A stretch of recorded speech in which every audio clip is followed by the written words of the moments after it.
నా పేరు K Rajasekhar, SKP government degree college commerce lecturer.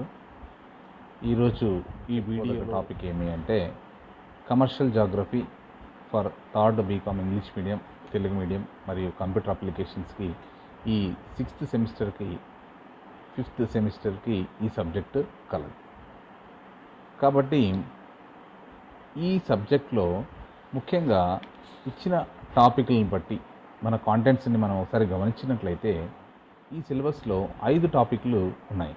ఒకటి భూమి, రెండవది భారతదేశం వ్యవసాయం, మూడవది భారతదేశ అటవీ సంపద, 4 భారతదేశ ఖనిజ వనరులు మరియు గనుల త్రవ్వకం, 5వది భారతదేశ జల వనరులు.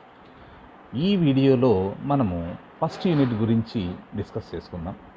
ఫస్ట్ యూనిట్కి సంబంధించి భూమి అన్న ఆ టాపిక్కి మనం గమనించినట్లయితే ఈ టాపిక్లో భూమి అంతర్గత నిర్మాణాన్ని మరియు భూమిపైన తర్వాత భౌగోళికంగా అక్షాంశాలను, రేఖాంశాలను మరియు భూమి ఆవరణాల గురించి మరియు భూమి పరిమాణం, పుట్టుక గురించి మరియు హరిత గృహ ప్రభావం గురించి మరియు భూమి యొక్క లక్షణాలు, జలచక్రము, వాతావరణం గురించి మనము ఈ టాపిక్లో మనం వీడియోలో క్లాస్ చెప్పుకోదలుచుకుంటున్నాం. కాబట్టి మొట్టమొదటిగా మనం గమనించినట్లయితే భూమి అనగానే మనము భౌగోళికంగా, భౌతికంగా మనం గమనించినట్లయితే భూమిని మనము చూపలేము. కానీ భూమిని చూపడానికి మనం గ్లోబును ఉదాహరణగా తీసుకుంటున్నాం. కాబట్టి గ్లోబును ఉదాహరణగా తీసుకుంటున్నాం కాబట్టి గ్లోబును చూసినట్లయితే భూమి గుండ్రంగా ఉంటుంది. అదేవిధంగా భూమి యొక్క మనము నిర్మాణాన్ని ఈ గ్లోబు ద్వారా మనము ఎక్స్ప్లెయిన్ చేసుకోగలం అన్నమాట. కాబట్టి సరే, మరి భూమిని మనం తెలియజేసుకునే ముందు భూమి యొక్క అంతర్భాగ నిర్మాణం గురించి మనం చూసినట్లయితే భూమి అంతర్భాగ నిర్మాణము అనేది ఏమి అంటే ఇక్కడ భూమి ముఖ్యంగా ప్రధానంగా 3 పొరలుగా విభజించారు. ఒకటి భూపటలము, భూ ప్రావారము, 3 భూకేంద్రక మండలము. మరి భూపటలము, భూ ప్రావారము, భూకేంద్రక మండలము అంటే ఏమి అనేది మనం గమనించినట్లయితే ఈ భూపటలము అనేది భూమి పైన, అంటే ఈ మనము నివసిస్తున్న ప్రాంతాన్నే భూపటలము అని అంటాం. దీన్నే భూమి బయట పొర అని కూడా అనవచ్చు. భూమి బయట పొర మీద మనం నివసిస్తున్నాము.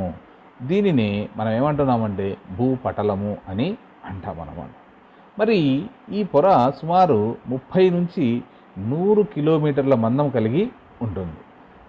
ఈ భూమి పైన ఉండేటివి మనం గమనిస్తూనే ఉంటాం, ప్రతి ఒక్కరికి కనబడుతూనే ఉంటాయి. అవి ఏంటివి అంటే పై పొరలో ప్రధానంగా వివిధ రకాల రాళ్ళు, కొండలు, గుట్టలు, చెట్లు, చేమలు, ఈ విధంగా రకరకాలుగా భూమి పైన మనం నివసిస్తున్న మన చుట్టూ పరిసరాలను బట్టి మనము గమనించుకోవచ్చు. ఇవన్నీ కంటికి కనిపించేటివే. కాబట్టి మనము నివసిస్తున్న పై పొరను భూపటలము అని అంటాం, అది గుర్తుపెట్టుకోండి. రెండోది భూ ప్రావారము. మరి భూ ప్రావారం అంటే ఏంది సార్ అంటే ఈ పొర భూమి లోపల, అంటే భూపటలము నుంచి 100 కిలోమీటర్ల కింద నుంచి సుమారు 2900 కిలోమీటర్ల వరకు భూ ప్రావారం అనేది ఉంటుందన్నమాట. అంటే భూపటలము 30 నుంచి 100 కిలోమీటర్లు అయితే భూ ప్రావారము 100 కింద నుంచి 2900 కిలోమీటర్ల వరకు భూ ప్రావారం అనేది ఉంటుందన్నమాట. ఈ భూ ప్రావారంలో పైభాగం ఏ విధంగా ఉంటుంది అంటే మెత్తగా, తేమగా, పై పొర తేలుతూ ఉంటుందన్నమాట. అందుకే ఇందులో ఏమున్నాయని అంటాము అంటే ప్రధానంగా సిలికేట్ల రసాయనాలు ఈ భూ ప్రావారంలో ఉండడం వల్ల ఈ భూమి యొక్క పొర తేలుతూ ఉంటుంది. అందుకే మనం గమనించండి విద్యార్థులారా, మనం ఏదైనా భూమి బోర్ వేసినామనుకోండి, పోంగ భూమి లోపలికి, పైపుల లోపలికి పంపించే కొద్దీ అక్కడ ఏం ఏర్పడుతున్నాయి, తేమ అనేది ఎక్కువగా ఏర్పడుతుంటుంది కొన్ని ప్రాంతాలలో. కాబట్టి ఆ విధంగా ఎంత లోపలికి పోతూ ఉన్నామో అంత లోపల మనకి తేమ అనేది వస్తూనే ఉంటుంది. సరే, అది మళ్ళీ డిస్కస్ చేద్దాం. 3వ పాయింట్ వచ్చేసి భూకేంద్రక మండలము. భూకేంద్రక మండలము అంటే ఇక్కడ ఈ పదంలోనే మనకు అర్థం తెలుస్తుంది. భూకేంద్రక మండలము అంటే ఏమి అంటే ఇది సుమారు 2900 కిలోమీటర్ల నుంచి మొదలుకొని 6376 కిలోమీటర్ల వరకు ఉంటుందన్నమాట. మరి ఇందులో ప్రధానంగా ఏముంటాయి సార్ అని మనం గమనించినట్లయితే ప్రధానంగా ఇనుము, నికెల్ వంటి భార ఘన పదార్థాలు ఈ పొరల్లో ఉంటాయన్నమాట. మళ్ళీ ఈ పొరను ఏం చేశారు, భూకేంద్రక మండలం గల పొరను ఏం చేశాము అంటే 2 పొరలుగా విభజించారు. దీన్ని తిరిగి ఎన్ని పొరలు, 2 పొరలుగా విభజించారు. ఏంటేంటివి సార్ అవి అంటే బయట కేంద్ర భాగము, లోపలి కేంద్ర భాగము. బయట కేంద్ర భాగము, లోపలి కేంద్ర భాగం. బయట కేంద్ర భాగము అంటే సుమారు 2900 కిలోమీటర్ల నుంచి 5100 కిలోమీటర్ల వరకు ఉండే పొరలలో ఇనుము, నికెల్ వంటి లోహాలు ద్రవ రూపంలో ఉంటాయి. కాబట్టి ఈ కేంద్రక మండలాన్ని బయట కేంద్ర భాగము అని అంటాం. పాయింట్ గుర్తుపెట్టుకోండి. రెండో పాయింట్ లోపలి కేంద్ర భాగము.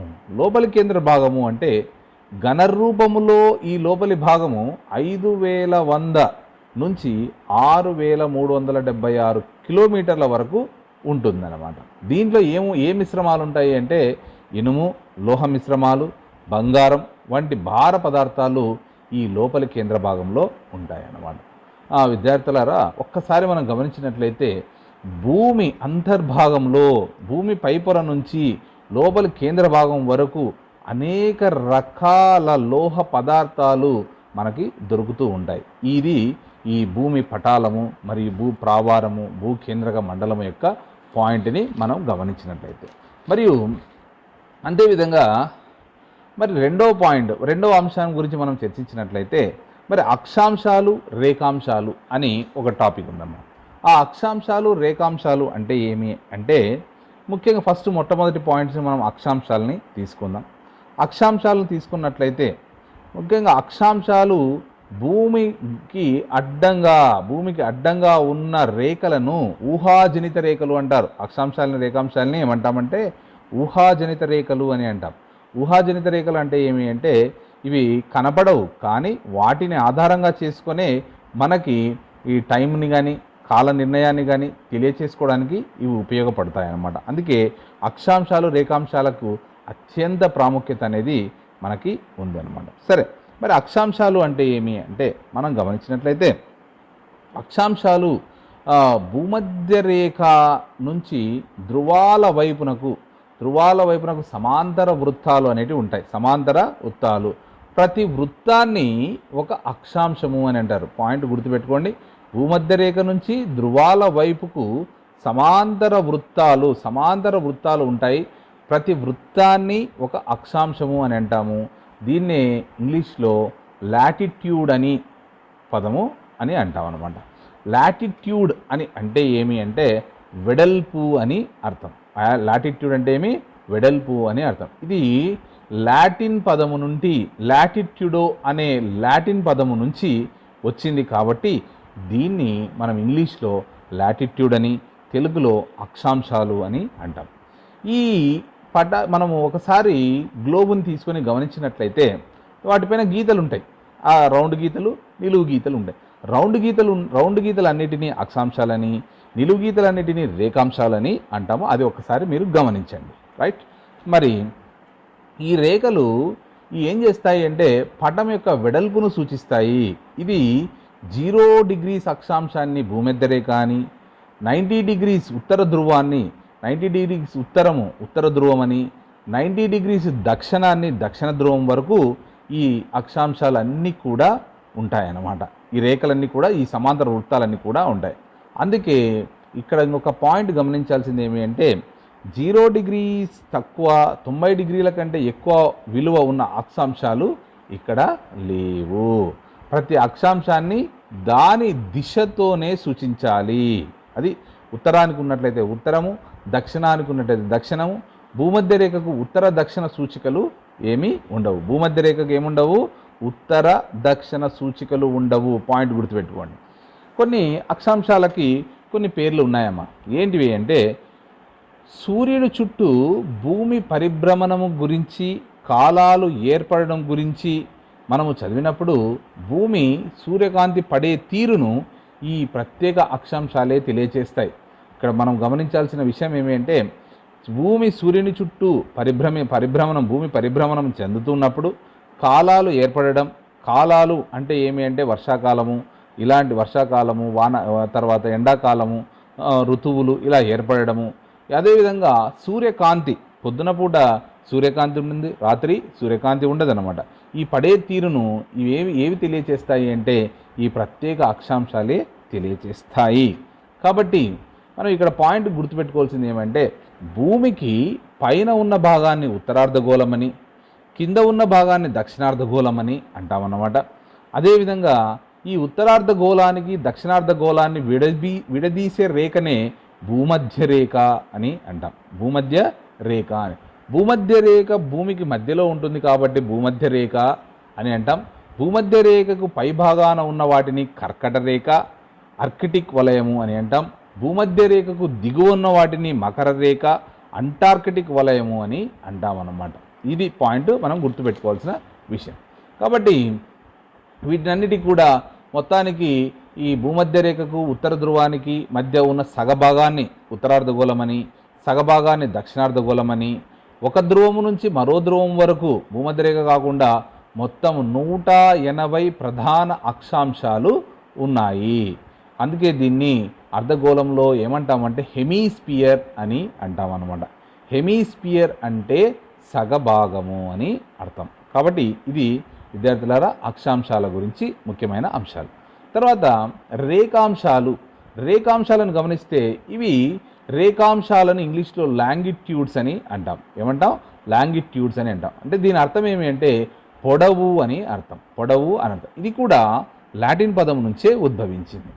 దీనికి ఈ రేఖలను ఏ విధంగా చూపిస్తాము అంటే నిలువు గీతలు ఉన్న రేఖలను రేఖాంశాలు అంటాం. దీంట్లో కొన్ని రేఖాంశాలను మనం ప్రత్యేకంగా చెప్పుకుంటున్నాం అన్నమాట. ఏంటేంటివి అంటే ఇంగ్లాండ్లో ఉన్న గ్రీనిచ్ రేఖాంశము.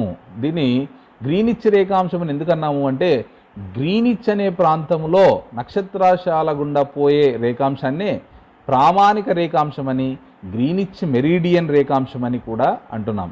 దీని ద్వారానే ప్రపంచవ్యాప్తంగా టైం అనేది మనము లెక్కలు వేసుకోవడం జరుగుతుందన్నమాట. కాబట్టి ఈ రేఖాంశాలు కూడా 0 డిగ్రీస్ నుంచి 180 డిగ్రీల వరకు మొత్తము 360 రేఖాంశాలు భూమిపైన ఉన్నాయన్నమాట. ఈ రేఖాంశాలు 0 డిగ్రీస్ నుంచి ప్రారంభమై తూర్పు పడమరలుగా 2 సమూహాలుగా ఉన్నాయి. ఇవి 0 నుంచి 180 డిగ్రీల వరకు, బాగా వినండి, 0 నుండి 180 డిగ్రీల వరకు తూర్పు రేఖాంశాలుగా, 0 నుండి 180 డిగ్రీల వరకు పశ్చిమ రేఖాంశాలుగా ఉన్నాయన్నమాట. 180 డిగ్రీల రేఖాంశానికి తూర్పు పశ్చిమ రేఖాంశం అని పేరు. బాగా పాయింట్ వినాలి.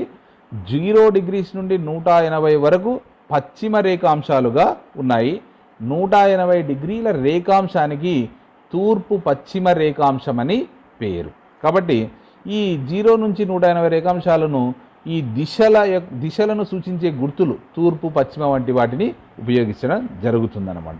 కాబట్టి ఈ రేఖాంశాలు కూడా 0 డిగ్రీస్ రేఖాంశానికి సరిగ్గా వ్యతిరేక దిశలో ఉన్న 180 డిగ్రీల రేఖాంశాన్ని యాంటీ మెరీడియన్ వ్యతిరేక దిశలో తిరుగుతుంది కాబట్టి దీన్ని యాంటీ మెరీడియన్ అని అంటామన్నమాట. తూర్పు రేఖాంశాలలో కూడా తూర్పు అర్ధగోళము, పశ్చిమ రేఖాంశాల్లో పశ్చిమ అర్ధగోళం ఏర్పడతాయి. తద్వారా మనకి రేఖాంశాల గురించి తెలియజేస్తుంది. ఇది రేఖాంశాల గురించి మనము చెప్పుకునే టాపిక్. నెక్స్ట్ వచ్చే టాపిక్ వచ్చేసి భూమి ఆవరణాలు. ఇంతకుముందు మనం భూమి అంతర్భాగం తెలుసుకున్నాం. ఇప్పుడు భూమి ఆవరణాలు. భూమి అంతర్భాగంలోనే కొన్ని ఆవరణాలు, భూమి అంతర్భాగంలోనే ఆవరణాలు అధ్యయనం. ముఖ్యంగా భూమిని అధ్యయనం చేసే శాస్త్రజ్ఞులు, ఆ తర్వాత అధ్యయనం చేసే వ్యక్తులు వీళ్ళు ఏం చేశారు అంటే భూమికి 4 ఆవరణాలు ఉన్నాయని నిర్ణయించడం జరిగింది. ఆ ఆవరణాలు కొన్ని లక్షణాలు కలిగి ఉంటాయి. అన్నిట్లో కొన్ని లక్షణాలు కలిగి ఉంటాయన్నమాట. అవి ఏంటివి అంటే, ఒకటి శిలావరణం, 2 జలావరణం, 3 వాతావరణం, 4 జీవావరణం. ఈ 4 ఆవరణాలు మనిషి యొక్క జీవన మనుగడకు ఉపయోగపడుతున్నాయి. మనిషి యొక్క జీవన మనుగడకు, అదేవిధంగా ప్రపంచంలో జీవరాశులకు ఈ ఆవరణాలే బేస్ పాయింట్గా మనం చెప్పుకోవచ్చు అన్నమాట. కాబట్టి ఫస్ట్ పాయింట్ మనం గమనించుదాం. శిలావరణము. శిలావరణము అంటే ఏమి అంటే భూమిలో ఘనీభవించిన పొర లేదా గట్టిగా ఉండే పై పొరనే శిలావరణము అంటాం. ఇందులో ఏమేమి ఉంటాయి సార్ అని మనం గమనించినట్లయితే రాళ్ళు, ఖనిజ లవణాలు, మందంపాటి మట్టి పొర, ఇలాంటివన్నీ కూడా ఉన్నట్లయితే దాన్ని శిలావరణము అని అంటాం. దీన్నే ఇంగ్లీష్లో లిథోస్పియర్ అని అంటాం. లిథోస్పియర్. ఈ వీడియో అయిపోయిన లోపల మీకు ఆ డయాగ్రామ్స్ కూడా అప్లోడ్ చేస్తాను, ఒకసారి గమనించండి.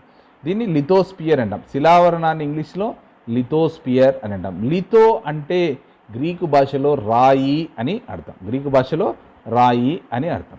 ఈ లిథోస్పియర్లో ఏమేమి ఉంటాయంటే ఎత్తైన కొండలు, పీఠభూములు, మైదాన ప్రాంతాలు, లోయలు, మహాసముద్రాలు వంటి వాటినన్నింటిని కూడా మనము గ్లోబ్లో చూస్తూ ఉంటామన్నమాట. కాబట్టి ఈ పైపొర కొంత భాగము దుమ్ము వంటి వాటి రూపంలో గాలిలో కలిసి కూడా ఉంటుంది. దీన్నే శిలావరణము అని అంటాం. శిలావరణంలో ముఖ్యంగా మనం గమనించాల్సింది ఏమంటే రాళ్ళు, మట్టి, ఇతర వస్తువులని మనం ఉపయోగించుకుంటున్నాము. ఇవే కాకుండా కొంత మందంపాటి మట్టి పొరలు, ఖనిజ లవణాలు అన్నీ కూడా శిలావరణంలో దొరుకుతాయి. రెండో పాయింట్ జలావరణము. జలావరణము అనగానే మనకు గుర్తొచ్చేది నీళ్లు. కాబట్టి నీరు ఏ ప్రాంతంలో ఏ మండలంలో ఆకుపై చేసి ఉంటుందో ఆ మండలాన్నంతటిని కూడా జలావరణము అని అంటామన్నమాట. జలావరణాన్ని ఇంగ్లీష్లో హైడ్రోస్పియర్ అని అంటాం. హైడ్రోస్పియర్ అని అంటాం. ఈ హైడ్రోస్పియర్ అనే పదాన్ని మనం గమనించినట్లయితే హ్యాడర్ అనే గ్రీకు పదం నుంచి ఈ హైడ్రోస్పియర్ అనే ఇంగ్లీష్ పదము ఉద్భవించింది. మరి ఏముంటాయంటే దీంట్లో పెద్దగా చెప్పాల్సిన విషయం ఏమి కాదు. కానీ ఈ జలావరణంలో మొత్తము కూడా ఈ మండలంలో ఉన్న నీళ్ళకు సంబంధించిన నదులు, చెరువులు, సముద్రాలు, మహాసముద్రాలు వంటి జలాశయాలన్నీ కూడా ఈ ఆవరణలలో ఈ మండలంలో ఉంటాయి. కాబట్టి దీన్ని జలావరణము అని అంటాం. ఈ జలావరణాలు కొంత భాగం రాళ్ళ మధ్యలో, కొండల మధ్యలో కూడా ప్రవహిస్తూ ఉంటాయమ్మా. దాన్ని కూడా భూగర్భ జలము అని అంటామన్నమాట. అది పాయింట్ గుర్తుపెట్టుకోవాలి. నెక్స్ట్ వాతావరణము. వాతావరణము అనగానే భూమి చుట్టూ ఉన్న సన్నటి గాలి పొరనే వాతావరణము అంటాం. దీన్ని ఇంగ్లీష్లో ఇంగ్లీష్లో ఏమంటాం? అట్మాస్పియర్ అని అంటాం అన్నమాట. అట్మాస్ అనే గ్రీకు పదానికి అర్థం ఏమి అంటే ఆవిరి అని అర్థం. ఆవిరి అని అర్థం అన్నమాట. ఈ మండలంలో ఏముంటాయి సార్ అని మనం గమనించినట్లయితే ప్రాణవాయువులు, నత్రజని, బొగ్గు పులుసు వాయువులు, నీటి ఆవిరి వంటి అనేక వాయువులు ఉన్న ఈ మండలాన్ని వాతావరణము అని అంటాం. ఈ వాతావరణంలో ధూళి కణాలు కూడా ఉంటాయి. ధూళి కణాలు అనే పదాన్ని మనం ఎప్పుడు ఉపయోగిస్తుంటాం. ధూళి కణాలు కూడా ఉంటాయి. కాబట్టి ఇలాంటి వాటిని అన్నిటినీ కలిగి ఉన్న మండలాన్నే వాతావరణము అని అంటాం. మరి నెక్స్ట్ లాస్ట్ పాయింట్ జీవావరణం. జీవావరణము అంటే ఏమంటే గాలిలో ఎంత ఎత్తున సముద్రాలలో ఎంత లోతున ప్రాణులు మరియు బ్యాక్టీరియాతో సహా ఉండే ఆవరణాన్ని జీవావరణము అని అంటామన్నమాట. గాలిలో ఎంత ఎత్తైనా కావచ్చు, సముద్రాల్లో ఎంత లోతైనా కావచ్చు, ప్రాణులు బ్యాక్టీరియాతో సహా ఉండే ఆవరణాన్ని ఏమంటామంటే జీవావరణము అని అంటాం. అన్నమాట. జీవావరణము అనేది దీన్ని ఇంగ్లీష్లో మనం ఏమంటామంటే బయోస్పియర్ అని అంటాం అన్నమాట. జీవము అన్న అర్థము అంటే బయోస్ అనే గ్రీకు పదం నుంచి ఈ వర్డ్ ఉపయోగించడం జరిగింది. మరియు ఈ నేల, నీరు, గాలి అనేది మనిషికి, జీవరాశులకు ఎంత ఉపయోగమో ఈ 4 ఆవరణాలను బట్టి మనము ఈ వీడియోలో మనం చెప్పుకోగలుగుతున్నాం అన్నమాట. ఇవి ఈ ఆవరణాలలో ఉండే రకాలు. సరే, మరి నెక్స్ట్ మనం టాపిక్ని మనం గమనించినట్లయితే మరి భూమి పరిమాణం అంటే ఏమి, దాని యొక్క స్థితి ఏమి అనేది మనం గమనించినట్లయితే, దాని చరిత్రని మనం గమనించినట్లయితే భూమి అనేది సుమారు 450 కోట్ల సంవత్సరాల క్రితమే ఏర్పడడం మొదలైందని చాలామంది శాస్త్రజ్ఞుల యొక్క అభిప్రాయం. మరి భూమి ఏ విధంగా ఏర్పడింది సార్ అనేది దాన్ని మనం గమనించినట్లయితే భూమి అనేది ఒక్కసారిగా భూమి యొక్క ముద్దగా తయారు కాలేదన్నమాట.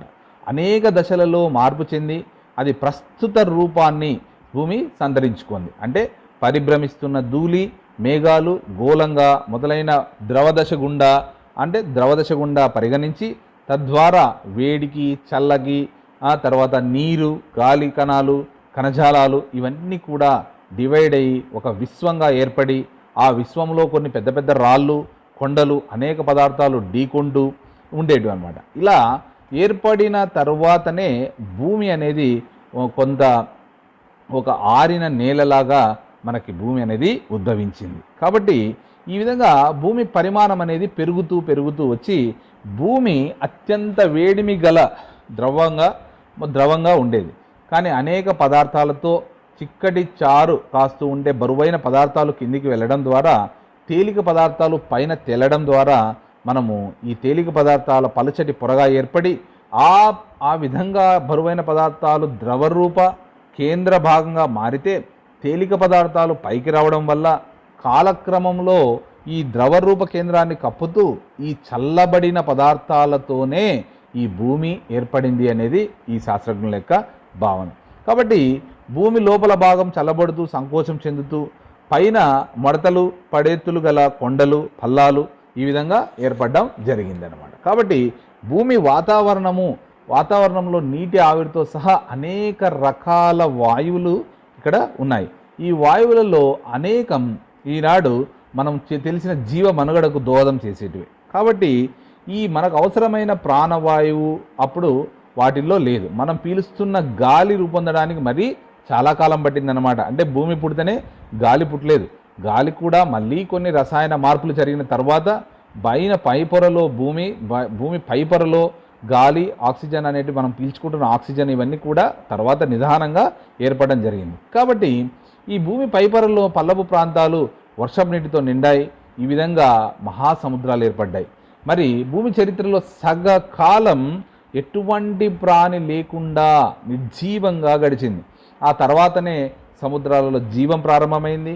లక్షల సంవత్సరాల పరిమాణ క్రమంలో మనుషులతో సహా అనేక రకాల మొక్కలు, జంతువులు ఏర్పడడం జరిగిందనమాట. ఇది మనం భూమి యొక్క నిర్మాణము, భూమి యొక్క చరిత్రను మనం గమనించినట్లయితే. మరియు సరే, ఇక్కడ ఒక పాయింట్ అయిపోయింది. నెక్స్ట్ పాయింట్ మనం గమనించినట్లయితే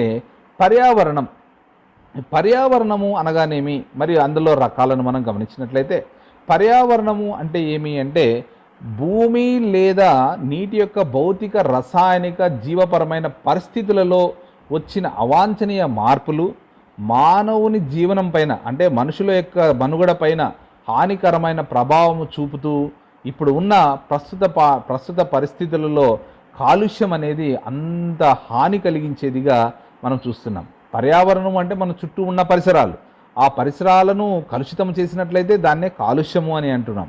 కాబట్టి పర్యావరణ కాలుష్యం ఏ విధంగా హాని కలిగిస్తుంది అంటే జీవకోటి మొత్తం జీవరాశులకంతటికి కూడా ఈ హాని కలిగిస్తుంది ఈ కాలుష్యం. మరి కాలుష్యాలలో మనం కొన్ని కాలుష్యాలను వర్గీకరించినట్లయితే, కాలుష్య వర్గీకరణను మనం గమనించినట్లయితే కాలుష్యాన్ని వివిధ రకాలుగా వర్గీకరించవచ్చు.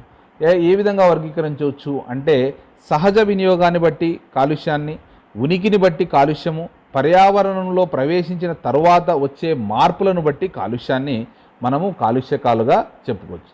కాలుష్యము అనగానే మనకి నీటి కాలుష్యము, వాయు కాలుష్యము, శబ్ద కాలుష్యము, మృత్తిక అంటే మట్టి కాలుష్యము, ఉష్ణ కాలుష్యము, రేడియో ధార్మికత కాలుష్యము, సముద్ర కాలుష్యాన్ని మనం ముఖ్యంగా చెప్పుకోవచ్చు అనమాట. మరి ఫస్ట్ వాయు కాలుష్యము అంటే ఏమి అంటే వాయువు మనం పీల్చుకునే చెట్ల ద్వారా వదిలిన కార్బన్ డైఆక్సైడ్, మనం పీల్చుకునే వాయువు ఆక్సిజన్, ఇవన్నీ కూడా అంటే వాతావరణంలో ఉన్న గాలి పొరలను అన్నిటినీ కూడా ఈ ఫ్యాక్టరీల ద్వారా, తర్వాత రేడియో ధార్మికత ద్వారా, తర్వాత కాలువలు, నీళ్లు, ఇలాంటి కొన్ని వాతావరణంలోకి వదిలిన వాయువుల ద్వారా, ఫ్యాక్టరీలు వదిలిన విషవాయువుల ద్వారా వాయు కాలుష్యం అనేది ఏర్పడుతుందన్నమాట. మరి నీటి కాలుష్యం అనేది మనకు తెలిసిన విషయమే. నీటి కాలుష్యం అనేది ప్రపంచంలో ఎక్కువగా జరుగుతున్న కాలుష్యం ఏదిరా అంటే మనం గమనించాల్సింది నీటి కాలుష్యం. ఎందుకు అంటే ప్రపంచంలో మానవుడు ఉపయోగించే ప్రతి పదార్థాన్ని మనం కాలువల ద్వారా, నదుల ద్వారా సముద్రాలలో కలుపుకుంటూ పోతూ ఉన్నాం. కాబట్టి ఈ నీటి కాలుష్యం అనేది ఎక్కువగా ఏర్పడింది. మరియు మృత్తికా కాలుష్యం లేదా నేల కాలుష్యం. ఈ నేల కాలుష్యం ఏ విధంగా ఏర్పడుతుంది అనేది మనం గమనించినట్లయితే పంట పొలాలకు మందులు కొట్టడం ద్వారా, తర్వాత అదేవిధంగా బొగ్గు, తర్వాత పంటల ఏమంటారు అడవులను అంటించడం ద్వారా, ఈ విధమైన రకరకాల ప్రయోగాల ద్వారా కూడా మనము నేల కాలుష్యాన్ని చేసుకుంటున్నాం. శబ్ద కాలుష్యము అంటే పెద్ద పెద్ద డ్రమ్ములు పెట్టి సౌండ్ చేయడం ద్వారా, ఫ్యాక్టరీల ద్వారా వచ్చే సౌండ్. ఈ శబ్ద కాలుష్యం ద్వారా ఏం ఏర్పడుతుంది అంటే మనుషులకి చెవుడు రావడానికి, అదేవిధంగా చిన్న చిన్న జీవులు చనిపోవడానికి ఈ శబ్ద కాలుష్యం అనేది హానికరంగా మారుతుందన్నమాట. కాబట్టి శబ్ద కాలుష్యం, తర్వాత ఉష్ణ కాలుష్యము, తర్వాత రేడియో ధార్మికత కాలుష్యము మరియు సముద్ర కాలుష్యం, ఇవన్నీ కూడా పైన భాగాలలోనే మనము తెలియజేసుకోవచ్చు అన్నమాట. కాబట్టి ఈ విధంగా కాలుష్యకాలన్నింటి కూడా మనకు ఈ కాలుష్యకాల ద్వారా మానవునికి హాని కలిగించే పాయింట్లని మనము డిస్కస్ చేసుకున్నాం అనమాట. కాబట్టి నెక్స్ట్ ఈ కాలుష్యకాలతో పాటు ఈ హరిత గృహ ప్రభావము అన్నదే మనం గమనించినట్లయితే, మరి హరిత గృహ ప్రభావము అనేది మనం ఏమి సార్, మనకు హరిత గృహ ప్రభావం, దీన్ని గ్రీన్ హౌస్ ఎఫెక్ట్ అని అంటాం ఇంగ్లీష్లో. ఈ గ్రీన్ హౌస్ ఎఫెక్ట్ ఏమి అని అంటే, ఈ హరిత గృహము లేదా వ్యవసాయ క్షేత్ర గృహము అంటే మొక్కలను తక్కువ ఉష్ణోగ్రత నుండి పరిరక్షించడానికి మొక్కల మీదుగా ఏర్పాటు చేసిన ప్రత్యేకమైన ఫెరస్పెక్స్ వంటి పారదర్శకమైన పదార్థాలతో చేసిన గోడలో గల ఒక షెడ్డు వంటి ఏర్పాటు ఏం చేస్తుంది అంటే ఆ సూర్యుని నుండి వచ్చే దృగోచర కాంతి కిరణాలను గ్రీన్ హౌస్ యొక్క గోడలు పైకప్పు గుండా లోపలకు ప్రవేశించి అక్కడ ఉండే మొక్కలు పెరిగే నేలపైన పడి వాటిని శోషించబడి ఈ తరంగ దైర్ఘ్యాల ద్వారా కాంతి పరిమాణము తిరిగి వాతావరణంలోకి వెళ్ళడానికి ప్రయత్నిస్తాయన్నమాట. అంటే ఇక్కడ చూడండి, హరిత ప్రభావము అనేది ఏమి అంటే ఒక చుట్టూ పెరస్పెక్స్ అంటే పదార్థాలతో ఒక చిన్న లాంటి ఒక గోడల్ని ఏర్పాటు చేసుకొని తద్వారా ఈ హెచ్చు తరంగ దైర్ఘ్యాలు కలిగి ఉండడం ద్వారా ఆ వెలుపలికి పోనీయకుండా, అంటే ఆ గ్రీన్ హౌస్ ద్వారా మనకు వచ్చిన కిరణాలు వెలుపలికి పోకోకుండా లోపల మొక్కలపైన పడిగి తిరిగి అవి నేలలోకి మరల్చబడతాయన్నమాట. ఫలితంగా ఏమేర్పడుతుంది అంటే భూమి వేడెక్కుతుందన్నమాట. దాన్నే గ్రీన్ హౌస్, ఫలితంగా దాన్ని గ్రీన్ హౌస్ లోపల వేడెక్కడం అని అంటాం. దాన్ని గ్రీన్ హౌస్ ఎఫెక్ట్ అని కూడా అంటాం. మరి గ్రీన్ హౌస్ ఎఫెక్ట్ ద్వారా ఈ తగ్గించడానికి కొన్ని సూచనలు ఉన్నాయమ్మా. ఏమున్నాయి అంటే ముఖ్యంగా మొదటిది కిరణజన్య సంయోగ క్రియంగా అధికంగా జరిపే పచ్చని చెట్లు అన్ని ప్రదేశాలలోనూ పెంచాలి. అన్ని చెట్లు అంటే కిరణజన్య సంయోగ క్రియంగా అధికంగా జరిపే చెట్లు ఏమైతే ఉంటాయో అలాంటి చెట్లని అన్ని ప్రదేశాల్లో పెంచినట్లయితే హరిత ప్రభావము తగ్గించడానికి కొంత సూచనగా మనం చెప్పుకోవచ్చు. రెండోది, రోజుకి పెరుగుతున్న పెట్రోలియం ఇంధనాల వాడకం పైన పరిమితిని విధించాలి. పెట్రోలియం వాడకాలపైన పరిమితిని విధించాలి. అదేవిధంగా మూడో పాయింట్ని గమనించినట్లయితే కార్బన్ డయాక్సైడ్ ఏదైతే ఉంటుందో ఆ శోషించే క్షార కుండికలను ఇళ్లలోనూ పరిశ్రమల్లోనూ వేలాడదీయాలి. ఆ కార్బన్ డయాక్సైడ్ తీసుకునే కుండీలు ఇళ్లలో పరిశ్రమల్లో వేలాడదీసినట్లయితే ఆ కార్బన్ డయాక్సైడ్ అంతా కూడా అవి పీల్చుకుంటాయి అన్నమాట. కాబట్టి ఆ విధంగా తర్వాత ఇళ్ల గోడలకు సంబంధించి బిల్డింగులో సహజమైన తడి సున్నముతో మాత్రమే కోటింగ్ చేసుకున్నట్లయితే ఈ హరిత ప్రభావం తగ్గడానికి అవకాశం ఉంటుంది. వాటితో పాటు ముఖ్యమైనది ఏమి అంటే ఆటోమొబైల్ వాహనాలు, అంటే కొన్ని ప్రదేశాలలో నో డ్రైవింగ్ డే అని, వారానికి ఒక రోజు బండ్లు నడపకూడదని ఇలాంటి కార్యక్రమాలు చేయడం ద్వారా కూడా మనము ఈ కార్బన్ డయాక్సైడ్ ప్రభావము తగ్గించడానికి అవకాశము ఉంటుందన్నమాట. కాబట్టి హరిత ప్రభావము అనే దుష్ఫలితాలను మనం గమనించినట్లయితే ఈ హరిత ప్రభావం యొక్క దుష్ఫలితాలు ఏముంటాయి అంటే భూమిపైన ఉష్ణోగ్రత పెరగడంతో మా భూమిపై పంటలు పండే సారవంతమైన ప్రదేశాలుగా మారిపోతాయి. కొన్ని జీవులు పెరిగిన సగటు ఉష్ణోగ్రతను తట్టుకోలేక మరణిస్తాయన్నమాట. కాబట్టి ఈ హరిత ప్రభావం యొక్క దుష్ఫలితాల్లో మొట్టమొదటి పాయింట్ ఏమి అంటే భూమి ఉష్ణోగ్రత పెరగడంతో ఆ ప్రదేశాలు పంటలు పండకపోగా కొన్ని జీవులు కూడా చనిపోవడానికి అవకాశం ఉంటుంది. కాబట్టి రెండో పాయింట్, గ్లోబల్ వార్మింగ్ యొక్క మరో ప్రధానమైన ఫలితము ధ్రువ ప్రాంతాలలో మంచు కరిగి సముద్రాల నీటి మట్టాలు పెరిగి ఆ వర్షాలు ఆ కొన్ని ప్రాంతాలను ముప్పుకు గురి చేయడానికి కూడా అవకాశం ఉంటుంది. కాబట్టి హరిత ప్రభావం యొక్క దుష్ఫలితాలు అత్యంత ఎక్కువగా ఉంటాయి. వాటితో పాటు వ్యవసాయం పైన, ఆరోగ్యం పైన కూడా అనేక ప్రభావము చూపుతుంది. కాబట్టి ఈ పాయింట్లు మనం ఫస్ట్ యూనిట్లో ముఖ్యమైన పాయింట్లుగా చెప్పుకుంటున్నాం. Thank you.